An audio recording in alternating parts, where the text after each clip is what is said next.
Hello guys, நம்ம இன்றைக்கி எங்கே போய்ட்டுருக்குன்னு பார்த்தீங்கன்னா, இன்றைக்கி துபாயில் வந்து ரம்ஜான், அதனால் தொழுவு போயிட்டுருக்கோம்.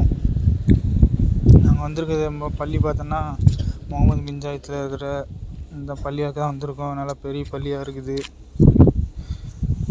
மக்கள் எல்லாம் ரம்ஜான் தொழுகைக்காக எல்லாம் வந்துட்டுருக்காங்க. ஒரே டிராஃபிக் ஆகிடுச்சி, ரொம்ப லேட் ஆகிடுச்சி வேறு. இவங்க தான் நம்ம நண்பர்கள் கூட வந்திருக்காங்க தொழுவத்துக்காக. தொழுவத்து வேறு உள்ளே போக முடியாது. உள்ளே போகலான்னு பார்த்தா உள்ளே போக முடியாது, ஹவுஸ்ஃபுல் ஆகிடுச்சி. சரி, இந்த புல்வெளியில் தொழுலான்ட்டு எல்லாம் ஒன்று சேர்ந்து தொழுவ ஆரம்பிச்சிட்டோம். அப்படியே தொழுது முடிச்சுட்டு வெளியே வந்தோம். ஒரே செம டிராஃபிக்காக இருந்தது. அந்த டிராஃபிக்கெல்லாம் வண்டி எடுக்கிறதுக்குள்ளே கொஞ்சம் லேட் ஆகிடுச்சி. அப்படியே வண்டி எடுத்துகிட்டு காலையில் பசி எடுத்தது வேறு. சரி, சாப்பிட போகலான்ட்டு இப்போ எங்கே சாப்பிடுறது, டீ குடிக்க போயிட்டோம். அப்படியே ஒரு வழியாக டீ குடிச்சிட்டு ஆளுக்கு ஒரு சமோசா, போண்டா அதெல்லாம் சாப்பிட்டுட்டு சரி சீக்கிரம் குடிங்க போகலாம், டைம் ஆகுது, போய் பிரியாணி செய்யணும் அப்படின்ட்டு ஃப்ரெண்டு ரூமுக்கு வந்திருக்கோம். ஃப்ரெண்டு ரூம்பு பார்த்தோன்னா முசஃபாவில் இருக்குது. இதான் வெங்காயம் தக்காளிலாம் வெட்டி வச்சிட்டேன் பிரியாணிக்கு. பார்த்தா மிக்சியில் இஞ்சி பூண்டு அரைக்கிறதுக்கு அதுக்கு 1 மணி நேரம் ஆகிடுச்சி. இவர் தான் நம்ம தப்பாக்கு ஒன்று ஒன்றா எண்ணி போட்டுன்னு பட்டலவங்கத்தை இஞ்சி பூண்டுலாம் அரைச்சி ஒரு அடியாக பிரியாணி செய்ய ஆரம்பிச்சிட்டோம். இதில் யார் என்னானே மாஸ்டர்னு தெரிய மாட்டுது. ஆளுக்கு எல்லாம் ஒவ்வொன்றா ரெடி பண்ணுறாங்க.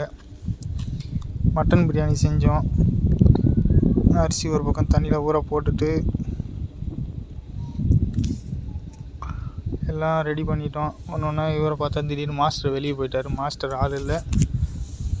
பார்த்தா கறியும் போட்டு எல்லாம் கிண்டி இருக்கிறவங்கள வச்சு ஏதோ அட்ஜஸ்ட் பண்ணி செஞ்சோம். மாஸ்டர் கடைசியில் வந்து அரிசி அள்ளியை போட்டு ஊற வச்ச அரிசியை போட்டுட்டு ஏதோ ரெடி பண்ணிட்டாரு.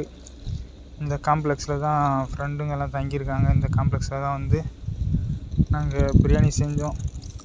நல்லா அடிப்பொலியாக இருந்துச்சு பிரியாணி, வேறு லெவலு. மாஸ்டர் நல்லா செஞ்சுருக்காரு. கலர் பவுட்ரு எல்லாத்தையும் போட்டு நல்லா மிக்ஸ் பண்ணி தம்மு விட்டு எல்லாம் சூப்பராக இருந்ததுங்க பிரியாணி. நல்லா வேறு லெவல் டேஸ்ட்டு. நல்லா பசிக்கும். அதுக்கும் பசி ருசி அறியாதுன்னுவாங்க. ஏதோ நல்லா தான் ஆக்கியிருந்தார். காரம் டேஸ்ட்டு எல்லாம் கரெக்டாக ஈக்குவலாக இருந்துச்சு.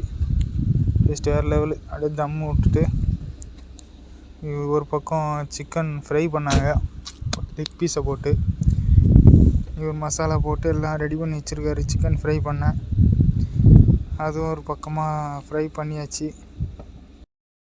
சாப்பாடும் ரெடி ஆகிடுச்சி. உயிசந்துருவ பிளேட்டில் எல்லோரும் உட்காந்து திருப்தியாக பிரியாணி எல்லாம் சாப்பிட்டாங்க. மட்டன் பிரியாணி நல்லா டேஸ்ட்டாக நல்லா சுவையாக இருந்தது. இந்த வீடியோ பிடிச்சிருந்தால் லைக் பண்ணுங்கள், ஷேர் பண்ணுங்கள், சப்ஸ்கிரைப் பண்ணுங்கள். ஓகே, டாட்டா, பாய் பாய்.